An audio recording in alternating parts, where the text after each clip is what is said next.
পাঁচ ওয়াক্ত নামাজ পড়ে আমরা হয়ে যাই নাস্তিক, কথাটি বলেছিলেন শেখ হাসিনা। তিনি বলেছিলেন ইদানিং আবার একটা শুরু হয়েছে আস্তিক আর নাস্তিক। আমরা পাঁচ ওয়াক্ত নামাজ পড়ি, ফজরের নামাজ পড়ে কোরআন তেলাওয়াত করে দিন শুরু করি, কিন্তু আমরা হয়ে যাই নাস্তিক। আর যিনি বোতল খেয়ে ঘুমান এবং ঘুম থেকে ওঠেন দুপুর 12টার পর, এইসব মানুষগুলো হয়ে যায় আস্তিক। আর যাব কোথায়? এর থেকে বেশি কিছু বলতে চাই না। এই কথাটি তিনি বলেন 2013 সালের 20শে জুন বৃহস্পতিবার গণভবনে পিরোজপুর জেলা আওয়ামী লীগের কর্মী নেতাদের মত বিনিময় সভায়। শেখ হাসিনা সারা দেশে 560টি মডেল মসজিদ বানিয়েছেন, তারপরও তিনি নাস্তিক। কারণ কি? এটা পুরোপুরি রাজনীতি। এদেশে এমন একটা গোষ্ঠী তৈরি হয়েছে যারা নিজেরাই নিজেদেরকে আল্লাহ মনে করেন, যারা নিজেদেরকে নবী মনে করেন। তারা যারে খুশি যখন মন চায় তখনই নাস্তিক করে। এটা তাদের ব্যবসা, এটা তাদের ধর্ম ব্যবসা। রাজনৈতিক কারণে আমি আপনাকে পছন্দ নাই করতে পারি, আপনি আমাকে পছন্দ নাই করতে পারেন, যে কেউ যে কাউকে পছন্দ নাই করতে পারে।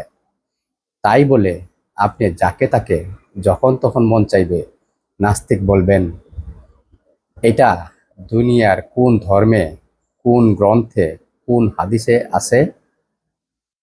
কোথাও নাই। তাহলে তারা বলে কেন? এরা কারা? বিষয় পরিষ্কার। এরা ওই পশ্চিম পাকিস্তানের একটা গোষ্ঠী, যারা বাংলাদেশের স্বাধীনতাকে কখনো মানে নাই, মানতে পারে না, ভবিষ্যতেও মানবে না।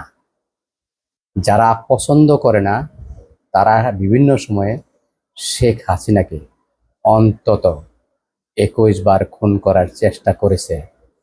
তার মধ্যে 3টি খুনের চেষ্টা ছিল ভয়ানক, ভয়াবহ। এক, 1988 সালের 24শে জানুয়ারি বিকেলে চট্টগ্রাম শহরের লালদিঘি ময়দানে তৎকালীন 8 দলীয় ঐক্য জোটের একটি পূর্ব নির্ধারিত সমাবেশ ছিল। কেন্দ্রীয় নেতাদের নিয়ে শেখ হাসিনা ওই দিন সকাল 8টা 35 মিনিটে ঢাকা থেকে বিমান যোগে চট্টগ্রাম বিমানবন্দরে আসেন। দুপুর 1টার দিকে কয়েক হাজার মানুষের সাথে মিছিল নিয়ে শেখ হাসিনা গাড়িবহর নগরীর উপর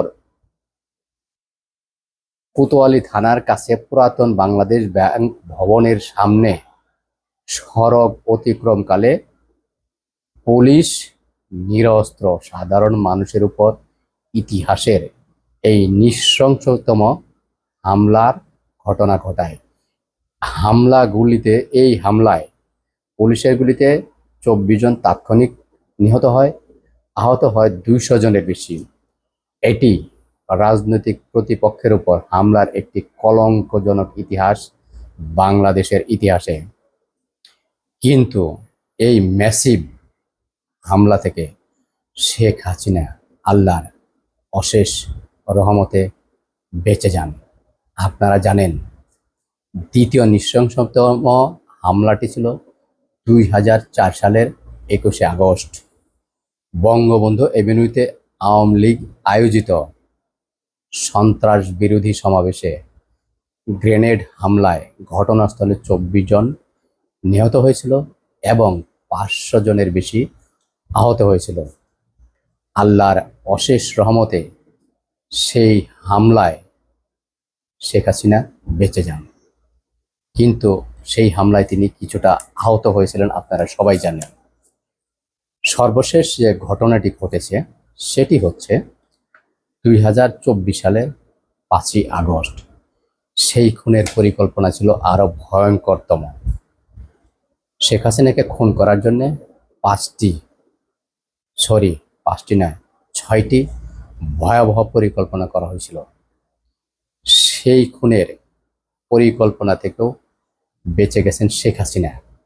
এখন প্রশ্ন হলো, শেখ হাসিনা এতবার ভয়ঙ্করভাবে হত্যার চেষ্টার সামনেও কিভাবে বেঁচে গেলেন, যার সাথে মারা গেছে অনেক মানুষ, কিন্তু তিনি বেঁচে থাকলেন।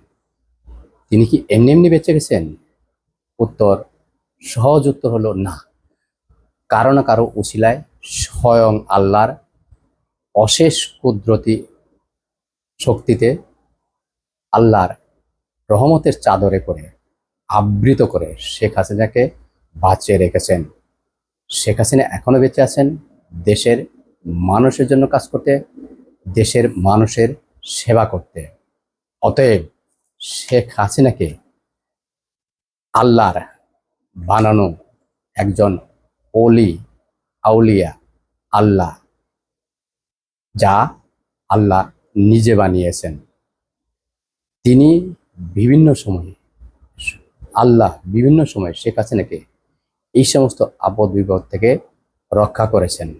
শেখ হাসিনা যে একজন অলি আল্লাহ, এই বিষয়ে যারা দ্বিমত পোষণ করবেন তারা আল্লাহ বিশ্বাস করতে পারে না, তারা আল্লাহ বিশ্বাসী না। জয় বাংলা, জয় বঙ্গবন্ধু।